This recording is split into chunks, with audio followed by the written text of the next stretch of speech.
Natagpuan ang lumang litrato na to sa lumang photo album na pag-aari ng lolo ng isang TikToker na dekada 1920s pa. 1920s pa ha?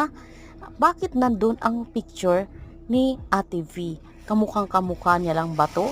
Ayon sa KMJS, tinanong nila si Ate Vilma kung siya talaga ang babaeng ito o ibang tao ito at natulala si Ate V.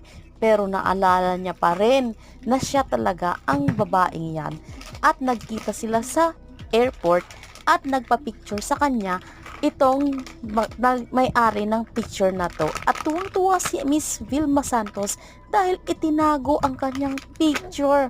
Ang mga lumang picture niya ay iningatan at itinago pa at nilagay sa family album, family photo album ng pamilya. Vilmanians talaga sila, di ba?